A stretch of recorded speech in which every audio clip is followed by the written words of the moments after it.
A proposta é trazer alguém da Bíblia e eu vou falar sobre uma mulher, né?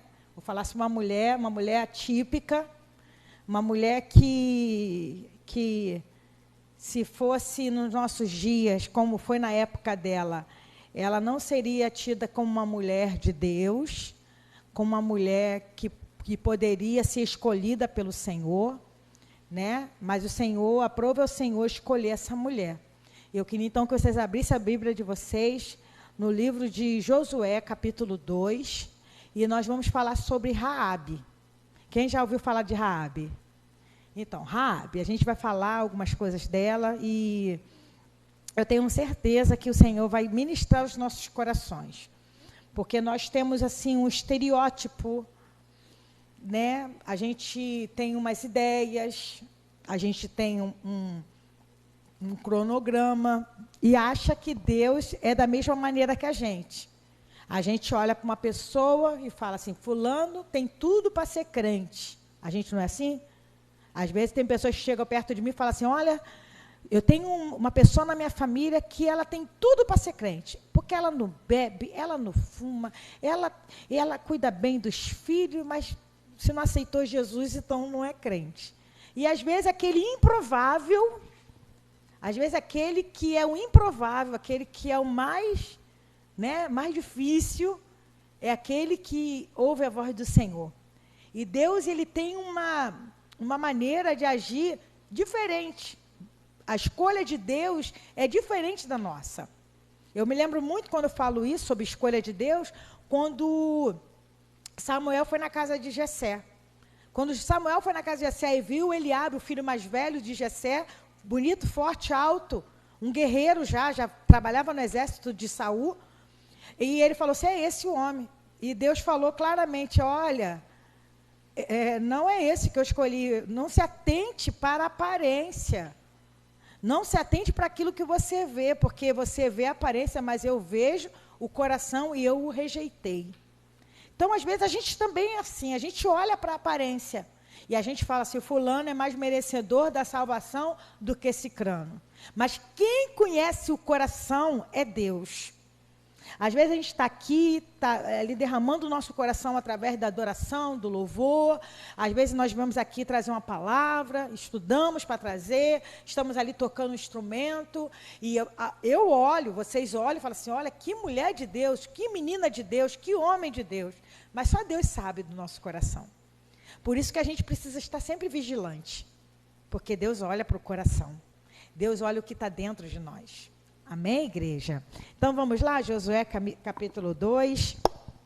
E a gente vai ler um pouquinho, depois a gente vai discorrendo, vai conversando um pouquinho sobre essa palavra, para a gente poder entender. Diz assim, Josué 2, do versículo 1 em diante, diz assim, e Josué, filho de Num, enviou secretamente de Sitim 2 homens a espiar, dizendo, ide reconhecer a terra e a Jericó. Foram, pois, e entraram na casa de uma mulher prostituta. É isso que está escrito na Bíblia de vocês? Prostituta?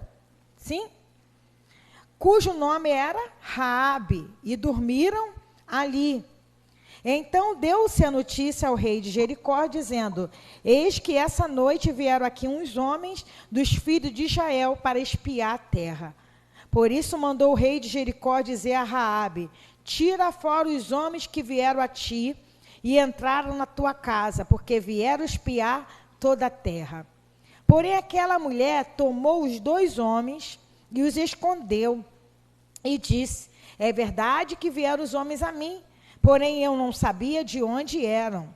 E aconteceu que, havendo-se de fechar a porta, sendo já escuro, aqueles homens saíram. Não sei para onde aqueles homens se foram.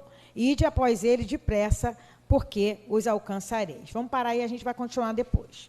Então, vamos entender. Deus tinha levantado Moisés para ser o líder do povo, para herdar a terra prometida. Vocês conhecem essa história, porque a gente já leu aqui. Moisés carregou o povo durante 40 anos no deserto, e aquele povo morreu praticamente todo mundo no deserto, só os filhos que ficaram, e Josué e Calebe. Josué foi o líder depois de Moisés. E sobre Josué ficou a responsabilidade de entrar na terra prometida. Então, era de costume, quando alguém fosse enfrentar uma terra, fosse entrar num lugar, de mandar alguém para ver como que era aquela cidade.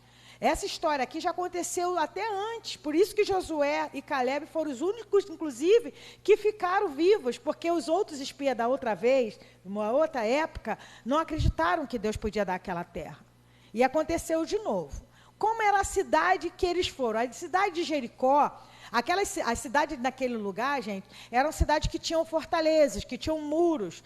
E a cidade de Jericó era muito bem murada. O muro da cidade de Jericó dava para colocar 2 carros, um do lado do outro. Tinha 5 metros de largura.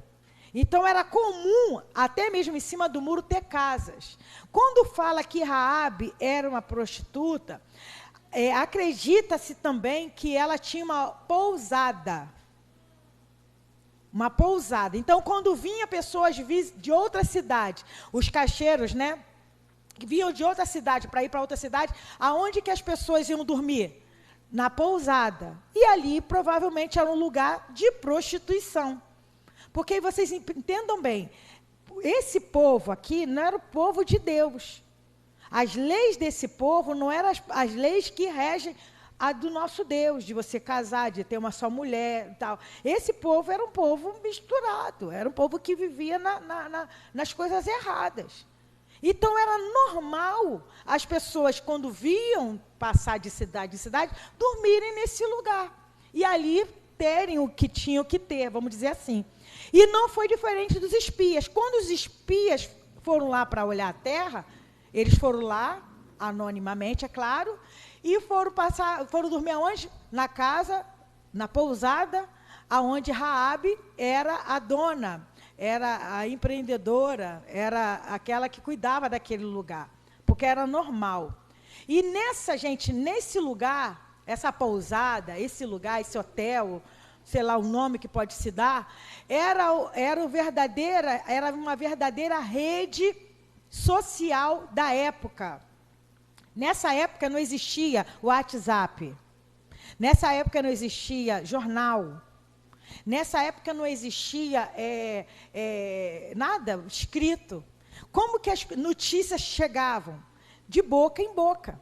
Então, quando esses homens, não só esses espias, outros homens que vinham do Egito, porque ali era um lugar que as pessoas passavam, viajavam para comprar especiarias, temperos, para vendas. Não é diferente de nós hoje. A gente às vezes não vai na cidade ou vai lá no Brás para comprar, não é verdade? Agora temos costureiras profissionais que estão fazendo as próprias roupas para vender. Glória a Deus por isso. Glória a Deus. Que vocês prosperem em nome de Jesus. Mas quando a gente quer comprar alguma coisa, a gente vai onde? São Paulo. Quando a gente vai em São Paulo, a gente não pode ir num dia só. Tem que ir no 2 dias, às vezes tem que dormir dentro do ônibus, né? E era assim que acontecia também naquela época. O pessoal ia para o Egito para comprar cravo, canela, pimenta, passava nas Índias, aquele lugar era normal, e eles paravam. Só que nessa história deles virem, qual é a notícia que eles chegavam lá em Raabe, naquele lugar, eles falavam? O que estava acontecendo no Egito. O que tinha acontecido no Egito há um pouco tempo atrás, quando Moisés ainda era vivo. A libertação de um povo que não tinha nome, um povo que era escravo no Egito, a situação que aconteceu lá, as pragas. E cada vez que aqueles homens vinham, traziam as notícias. Olha, você não sabe o que aconteceu. E Raabe, como uma boa mulher, ela também era uma boa ouvinte. Não vou falar que ela era fofoqueira. Não era fofoqueira. Ela era uma boa ouvinte. E ela ficava lá, de butuca, ouvindo. A gente não é assim? Eu sou assim. Eu posso estar na cozinha, Dudu, o telefone toca, eu estou vendo ele falando, eu falo, quem era, nego? Quem era que estava falando? Você não já ouvia a conversa. Não é ciúme, não, é que a gente é curiosa. Toda vez que parava alguém que viajava lá, Raabe só estava de ouvindo. Ih, você não sabe da última agora. Você não sabe da última. O Deus lá de um povo lá que estava preso, soltou o povo, aconteceu isso, matou, teve praga de rã, teve praga disso, teve praga daquilo, os primogênitos morreram, as notícias chegavam e assombravam, e quanto mais eles ouviam, mais o povo estava se aproximando de onde? De Jericó. Jericó ficava na rota, ficava num lugar pertinho da onde haveria uma conquista.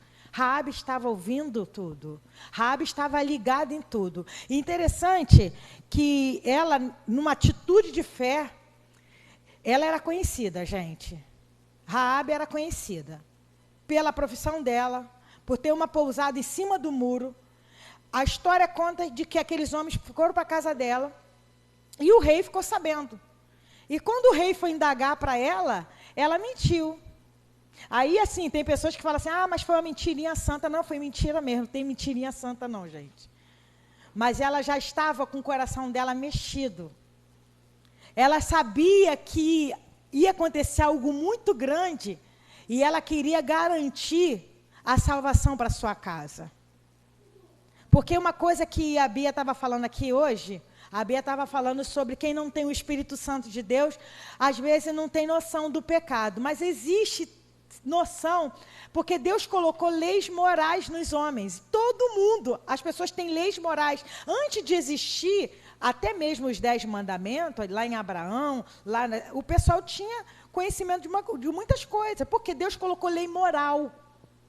Lei moral que sabe que algumas coisas não é errado. Não é porque você é crente que você sabe que mentir é errado, que prostituição é errado, que bebedice é errado. Mas leis morais que você sabe que faz parte. É claro que quando a gente tem o Espírito Santo de Deus, isso se torna mais vívido. Isso te constrange. Aí há um constrangimento. Porque às vezes a gente olha para o ímpio, ele não se constrange em pecar, mas que ele sabe que é errado, ele sabe. Sim ou não? Não é verdade? Sabe que é errado, sim. Ainda falam, ainda botam, às vezes eu vejo pessoas botando lá no Facebook, estou solteira, estou na pista, e bota lá, né, e gosta de chamar a atenção, mas que saiba errado, que tem um rombo desse tamanho no coração, tem. Isso é fato. Raabe, gente, sabia da história dela. Raabe sabia que aquela vida que ela levava não era uma vida digna. Por mais que ela fosse uma empreendedora, por mais que ela tivesse uma pousada, por mais que o lugar fosse para acolher pessoas, ela sabia que aquela profissão não era o que Deus queria. E ela aproveitou uma oportunidade, talvez a última oportunidade da vida dela. E ela agarrou aquela oportunidade, pegou aqueles homens, escondeu aqueles homens. O rei veio falar, olha, estou sabendo que vieram homens aqui na tua casa, é verdade? Vieram sim, mas eles... fechou a porta e eles foram embora. Corre que você talvez alcance eles. Aí começa a história dessa mulher. E eu quero que vocês entrem, não no passado dessa mulher. Eu quero que vocês entrem no presente e no futuro que Deus vai dar para essa mulher. Porque é o que Deus faz com a gente. Quem aqui não tem um passado, gente? Quem aqui pode tacar pedra em alguém?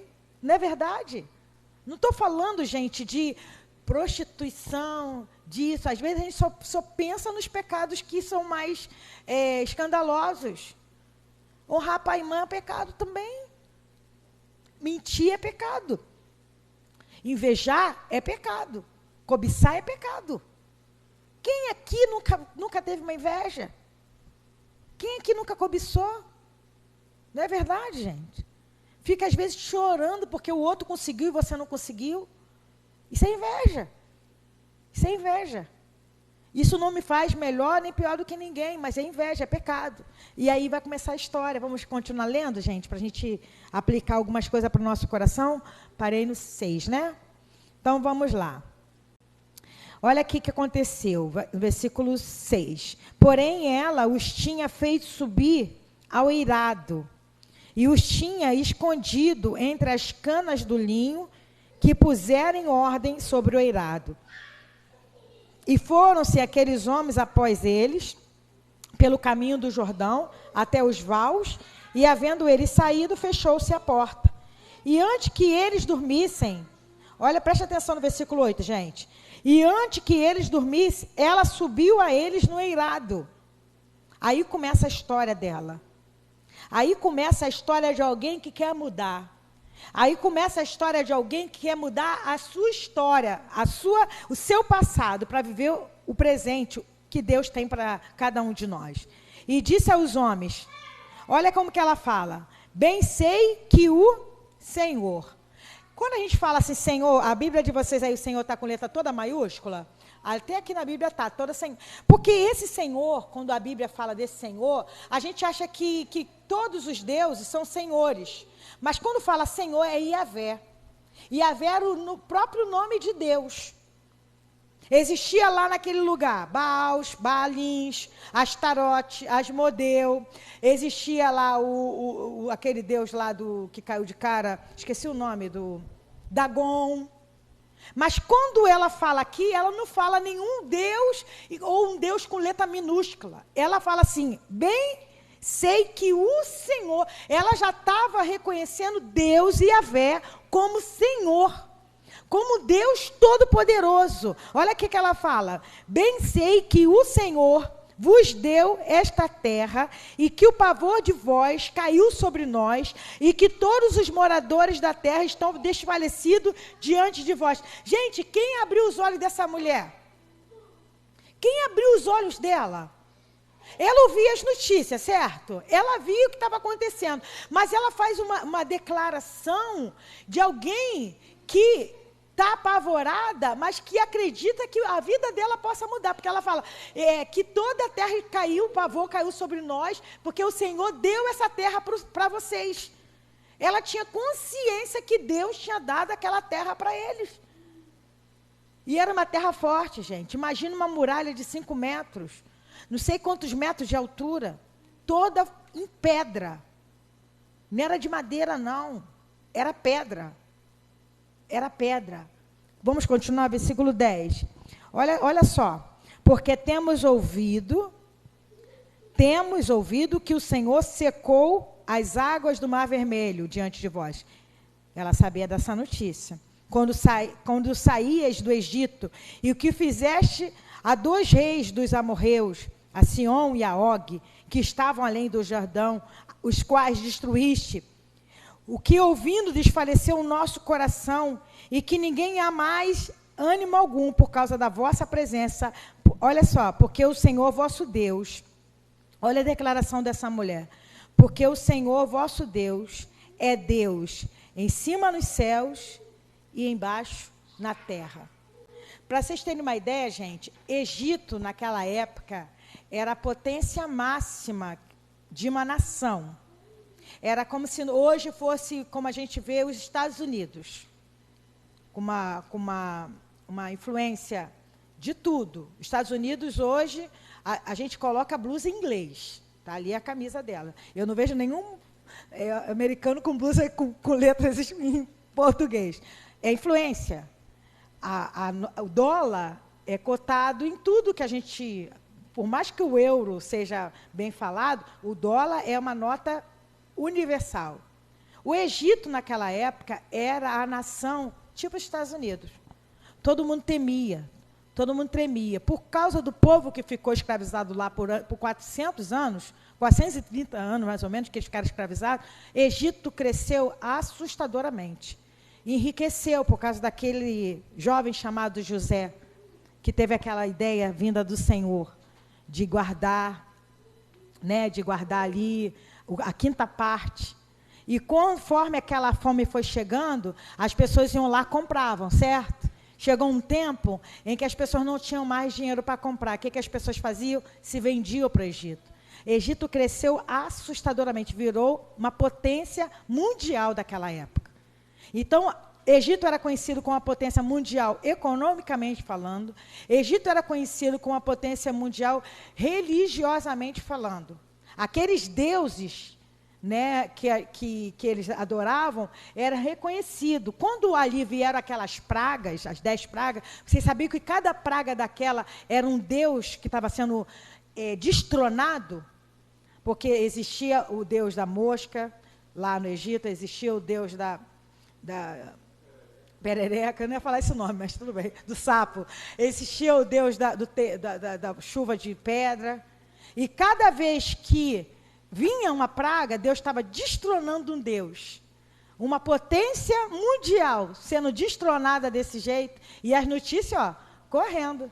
Quando ela chegou para esses espias, falou assim, olha só, eu guardei vocês aqui, porque eu sei que Deus deu essa terra para vocês, porque a gente está ouvindo falar. A gente aqui na nossa rede social não se fala em outra coisa, a não ser tudo o que está acontecendo, a não ser o Mar Vermelho que se abriu, a não ser quando vocês mataram lá Sion e Og, a não ser de tudo que aconteceu lá. E eu entendo que esse Deus é o Senhor, é Deus em cima nos céus e embaixo na terra. Aquela mulher já tinha se convertido e não sabia. Ela já tinha se convertido.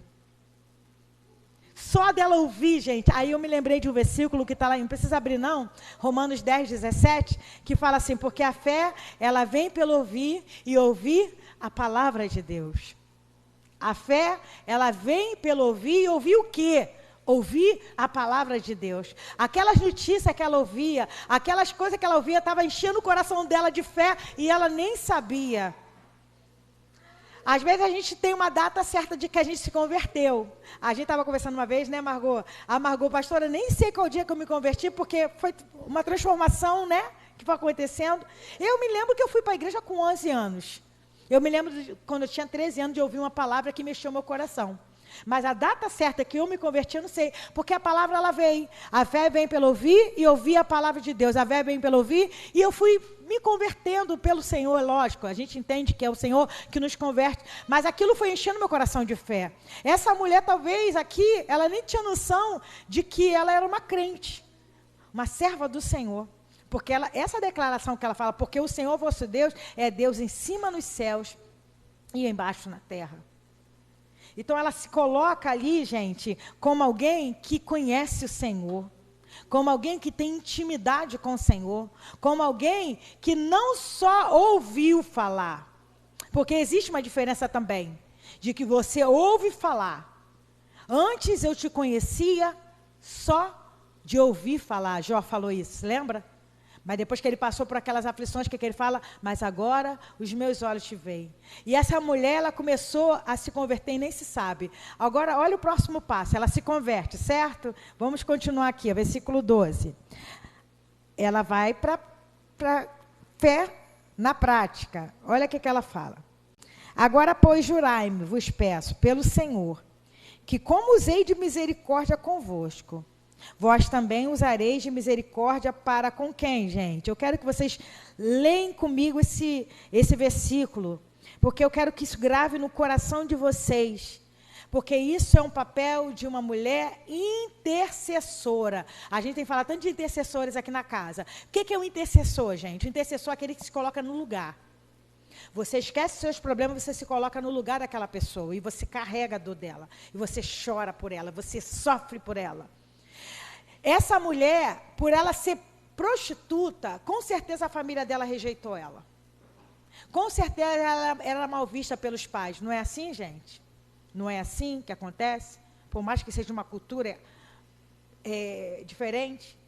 Mas ela, quando ela tem a oportunidade de pegar a salvação, o que ela faz? Ela lembra da família. Agora vamos ler junto, versículo 12. Vou ler ele para ficar junto. Agora, pois, jurai-me, vos peço, pelo Senhor, que como usei de misericórdia convosco, vós também usareis de misericórdia para com a casa de meu pai, e dai-me um sinal seguro. Eu vou continuar lendo. Mas você viu que ela não ficou com a salvação só para ela? Aquela casa que até então era uma casa de prostituição, aquela casa que até então era um lugar de coisas erradas, viraria, né? Ela se tornaria um lugar de salvação.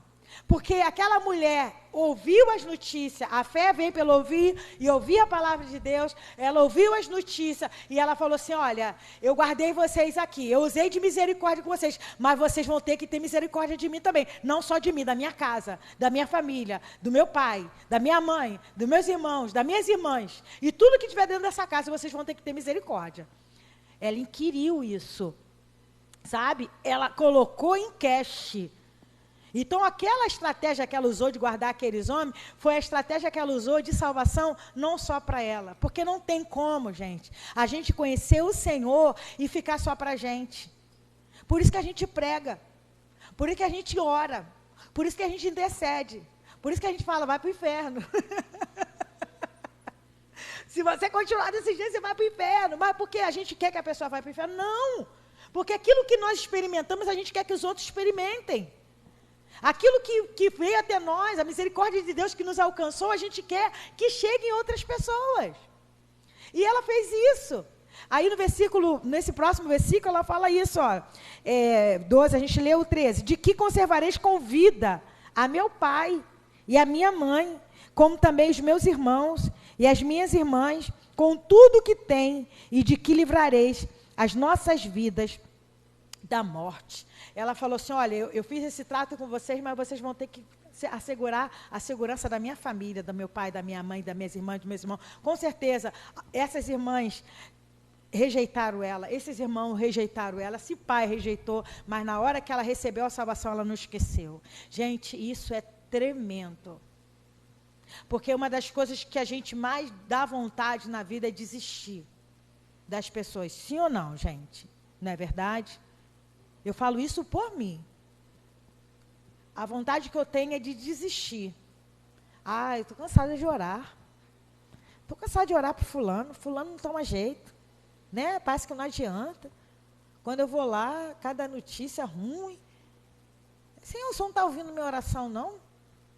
Mas, gente, a nossa questão não é desistir. A nossa questão é insistir. A nossa questão é com Deus. Ela, quando viu uma oportunidade, ela agarrou nessa oportunidade e ela falou assim, não, vocês vão ter que usar de misericórdia com a minha casa. Vocês vão ter que fazer alguma coisa por mim. Vocês vão ter que me salvar a minha casa.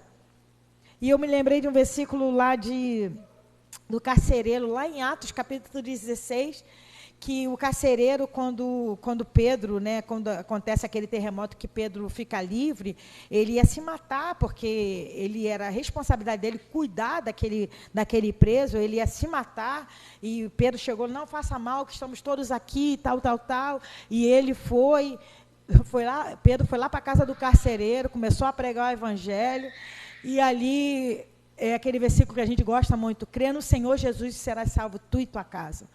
E toda aquela família foi contemplada pela presença do Senhor.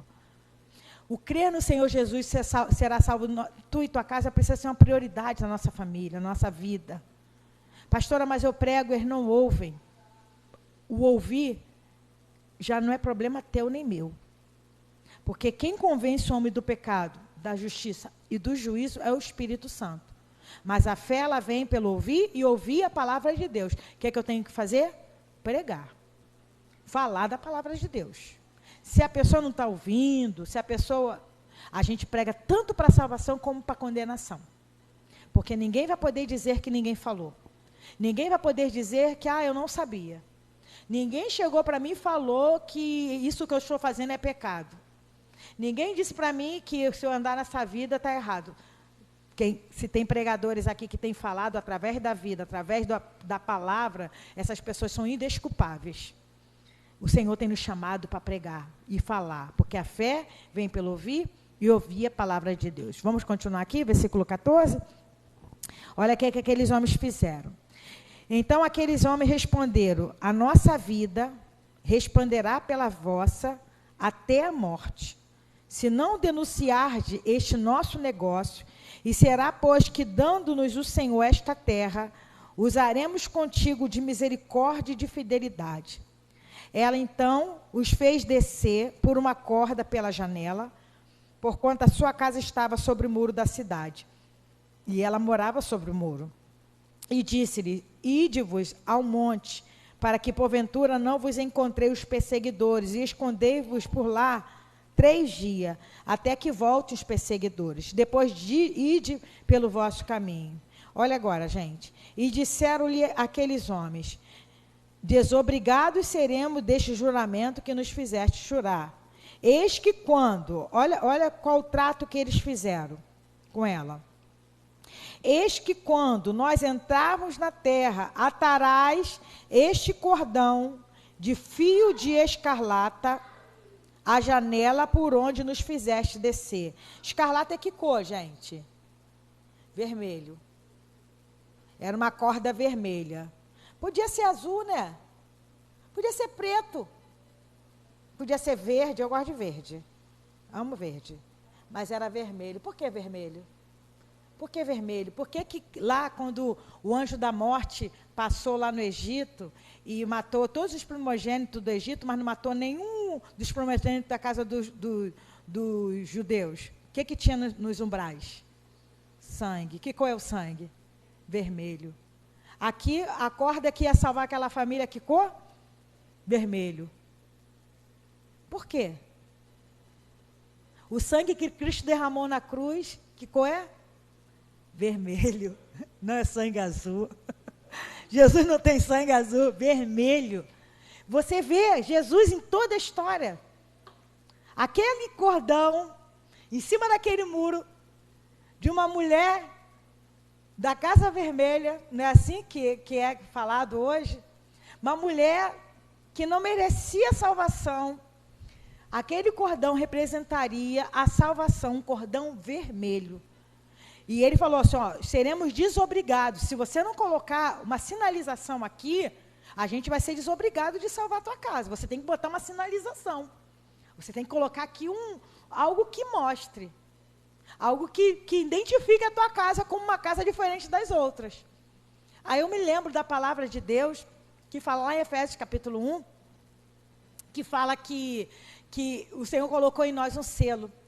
A nós que recebemos a Cristo como nosso Senhor, foi colocado um selo, um penhor. A Bíblia até fala que é um penhor. O que é um penhor, gente? Penhor é quando você vai lá na Casa Bahia, na Casa Bahia é ótimo, né? Porque eu estou com a Casa Bahia na cabeça. Lá na Caixa Econômica, você coloca lá umas joias. Você pede o dinheiro emprestado e eles falam, vocês têm alguma garantia? Temos aqui, ó, temos uma joia. Essa joia está avaliada em 10 mil. Aí você pega ali um dinheiro emprestado. Se você não for lá pagar, eles têm a garantia de ficar com aquela joia, porque é o teu pagamento. É o penhor. Fala que aquela joia foi penhorada. A Bíblia fala em Efésios capítulo 1, versículo 13, versículo 14, que o Senhor colocou em nós um sinal, um penhor, que é o selo da nossa garantia, que é o Espírito Santo de Deus.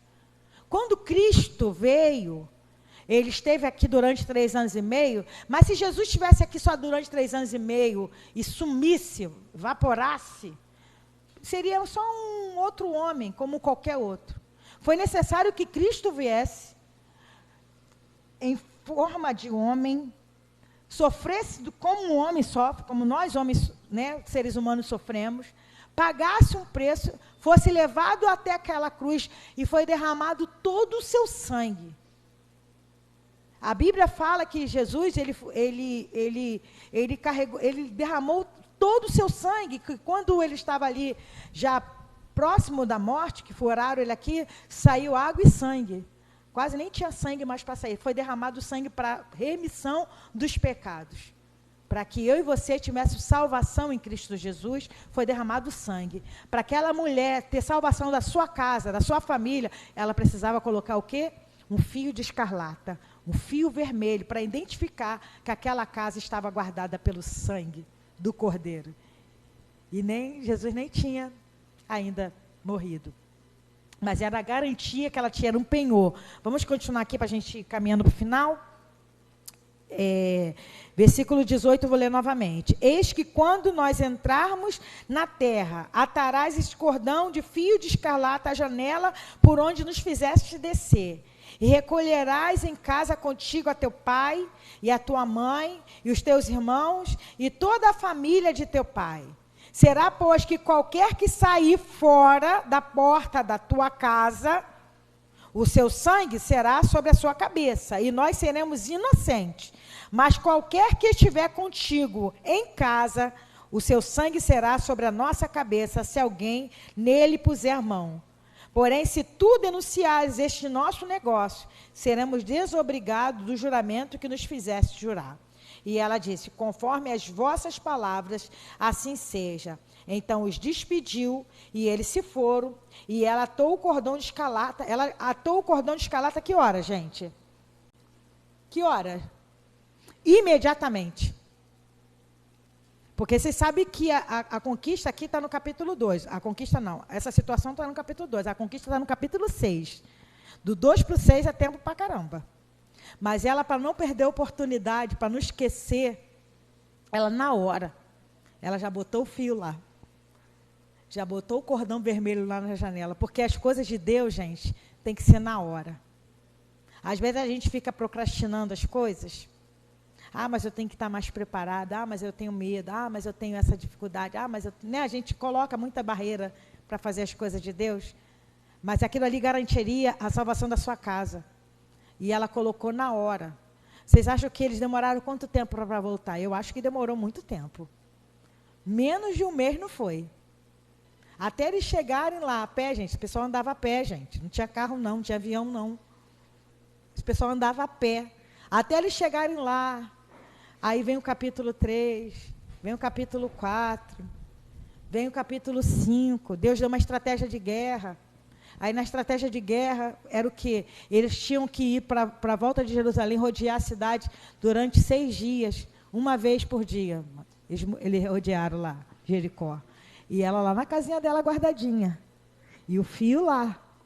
E todo mundo já estava sabendo, porque quando os espias chegaram lá, contou para Josué toda a situação, e todo mundo estava sabendo que ia acontecer. E o fiozinho lá, rodearam o 2º dia. Rodearam o 3º dia, uma vez só. Rodearam o 4º, rodearam o 5º, rodearam o 6º. No 7º dia, eles rodearam 7 vezes e tocaram a trombeta. As mulheres caíram. Gente, sabe o que aconteceu ali? Foi sobrenatural, porque Deus é sobrenatural, mas eles não sabiam, né? Imagine uma muralha de pedra, de 5 metros de largura, de altura de 3, 4 metros. O peso que aquela muralha tinha naquele lugar. Imagine uma multidão de 1 milhão, mais ou menos, que tinham de israelitas, marchando naquele lugar. Quem já foi em alguma carreata sabe o que é isso. O chão chega, treme. Eles andam um dia, o chão tremeu. Eles andam outro dia, o chão tremeu. Mais um pouco. Lá, aquele lugar era de deserto, era arenoso. Era uma terra muito sem estabilidade. Rodearam 3 vezes, 4 vezes. No último dia, eles não rodearam uma vez só, rodearam 7 vezes e ainda gritaram. As muralhas, o que aconteceu? Tinham que cair. Tinham que cair. E quem estava salvo? Quem estava guardado? Quem estava lá na casa? Quantas pessoas vocês acham que estavam lá na casa de Raabe? Eu acho que tinha muita gente. Eu acho que tinha uns intrusos lá que ouviu, deixa eu me guardar aqui, deixa eu ficar aqui com Raabe, minha amiga, deixa eu ficar aqui na tua casa, deixa eu ficar aqui guardado com você.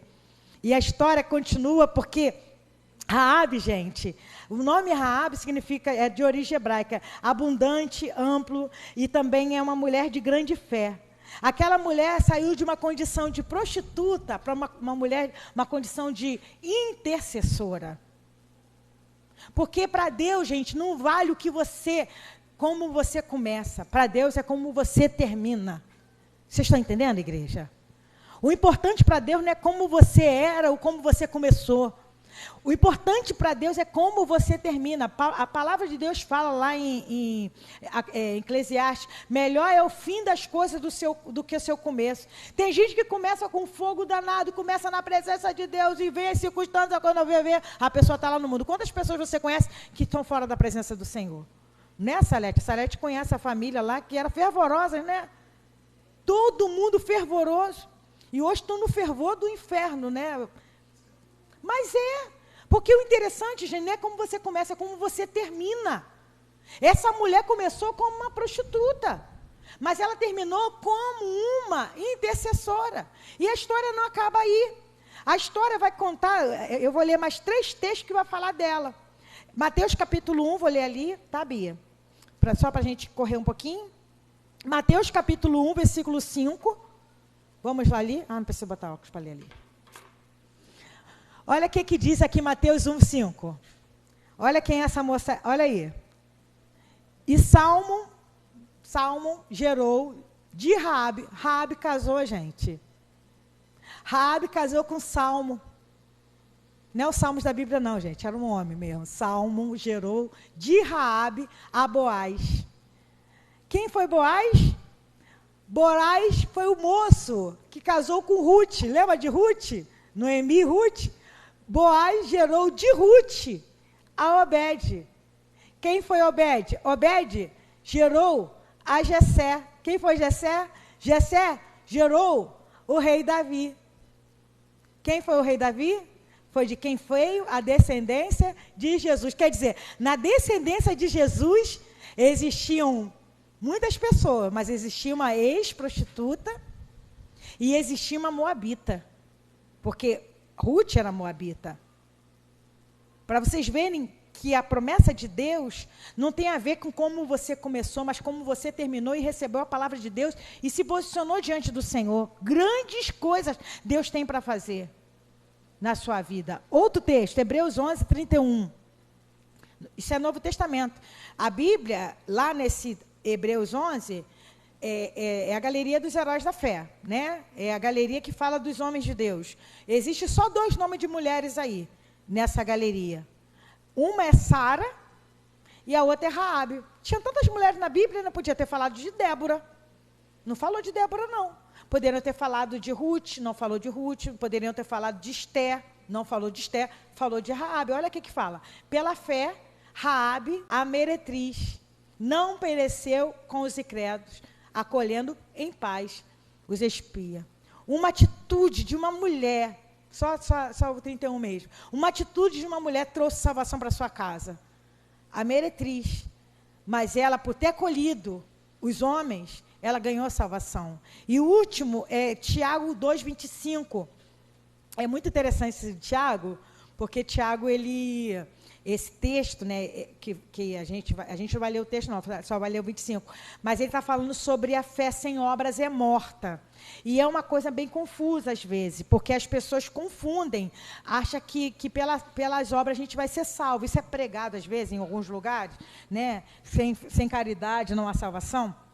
Mas não, a gente precisa entender que a gente recebeu fé e a fé vai me levar a fazer obras. Foi o que aconteceu com Raabe. Ela teve fé, a fé veio pelo quê? Pelo ouvir e ouvir o quê? A palavra de Deus, e ela teve uma ação. A fé vai gerar em mim e você uma ação, que é as obras, que são as obras. A fé vai gerar em nós uma ação. Não tem como eu receber algo de Deus e ficar de braços cruzados, porque se eu recebi, que os outros se explodam. Não é assim que funciona. Quando eu recebo algo de Deus, é natural, precisa pelo menos ser natural, que outros desfrutem dessa graça. Olha o que diz. E de igual modo, Raabe, olha o codinome, a meretriz, não foi também justificada pelas obras quando recolheu os emissários e o despediu por outro caminho? Olha que coisa linda que Deus fez na vida dessa mulher. Ela foi justificada pela obra, mas foi a obra que salvou ela? A fé salvou. Mas a fé, ela é acompanhada por ação, obras. E ela foi justificada por quê? Porque ela guardou aqueles homens. Ela já tinha ouvido, muitas notícias tinham chegado até ela. Mas ela guardou aqueles homens e ela foi justificada por isso. Isso fica para a gente uma grande lição de que o Senhor nos chama, que o Senhor nos comissiona. Não preocupa se você ainda está numa caminhada meia vacilante. Assim, no sentido de, eu ainda não estou muito firme, eu ainda tenho dificuldade, eu ainda tenho uma luta aqui, uma luta ali. Não se preocupe com isso. O importante vai ser como você vai terminar. E como que você tem que terminar? Cheio de fé, de que o Senhor justifica cada um de nós. Cheio da esperança que o Senhor me chamou e te chamou para viver. É uma rica esperança mesmo. É algo que Ele vai nos levar a viver. Só caminhe. Um dia de cada vez. Eu acho que aquela mulher, ela não tinha noção do que Deus faria. Porque por mais que a gente pense, hoje as mulheres, elas estão muito